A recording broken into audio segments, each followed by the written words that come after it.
उसी विचार मंथन से मेवाड़ टॉक फेस्ट का जन्म हुआ या मेवाड़ टॉक फेस्ट आया, जिसका उद्देश्य है विभिन्न क्षेत्रों के विशेषज्ञों और विचारकों को एक साथ लाना ताकि वे अपने विचारों और अनुभवों को साझा कर सके और यहाँ के युवा वर्ग को एक एक्सपोजर दे सके, उनको चर्चाओं और संवादों को समाज में सम्मिलित कर सके। किसी एक पूर्वाग्रह को लेकर नहीं, बल्कि खुले मन के साथ किसी भी विषय को हम लोग जानने का प्रयास करें, जिससे उन्हें नई दृष्टि और समझ प्राप्त हो।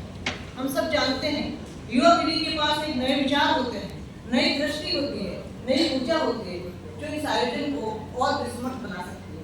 एमटेक का प्रयास यही है कि युवाओं को साहित्य और संस्कृति से जोड़ा जाए। मेवाड़ टॉक फेस्ट का जो पहला प्रोग्राम हुआ था, वो हमने जो शुभारंभ किया था वो 23 जनवरी 2023 को हुआ था।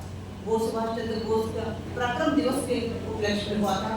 उस दिन उस प्रोग्राम में भी हमने कई आयोजन, जैसे हमने प्रजा प्रबंधन जो है मेवाड़ टॉक फेस्ट के तीसरे का एक विस्तारित रूप है, वैसे ही मेवाड़ टॉक फेस्ट में पराक्रम दिवस पे जो प्रोग्राम होता है उसके मुख्य वक्ता जो हमारे साथ थे वो थे Anand Narasimhan, professor BP Sharma, professor Sangeet Padanjal. इन्होंने सुभाष के सपनों का प्राथमिक भारत और भारत के आंतरिक व बाह्य सुरक्षा चुनौतियों एवं रणनीति पर अपने विचार रखे।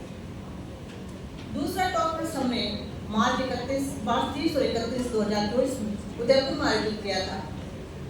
इसमें 2 दिन जो है दो फेमस, पहले जो टॉक शो था उसमें 2 फेमस पर्सनैलिटीज थी, डॉक्टर मिस रश्मि सावंत, जिन्होंने अपनी पुस्तक और हिंदू इन ऑक्सफोर्ड पर चर्चा की।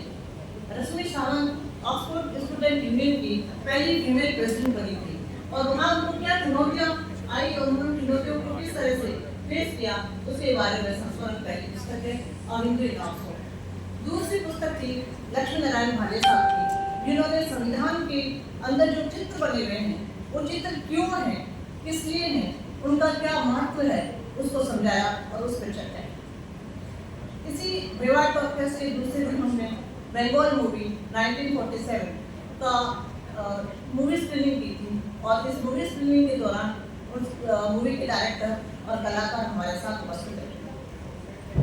तीसरा आयोजन हमने उदयपुर में ना करके राजसमंद में किया, जिसके कोऑर्डिनेटर सुनील खटीक साहब थे। सुनील, ये एमटेक का जो तीसरा आयोजन हुआ था, ये हमारे 75 में जब संविधान को 75 साल हो गए उसको अंगीकार उसके आयोजन के रूप में मनाया गया था। इस दौरान 2 दिवसीय प्रोग्राम था और 2 दिवसीय प्रोग्राम में जीतू शाश्वत जी की भारतीय समाज के परिवार एक इकाई व युवाओं के भ्रमित करने में डीप स्टेट की भूमिका पर योगेश जी के साथ पर चर्चा की गई।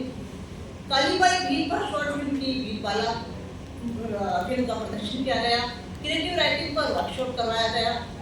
रक्षा विशेषज्ञ अभिनव से विश्व पटल पर भारत पर चर्चा की गई। विवेकानंद पर नाटक मंचन किया गया। 75 वर्ष पूर्ण होने पर चित्र प्रदर्शनी भी लगाई गई, जो वहाँ के युवा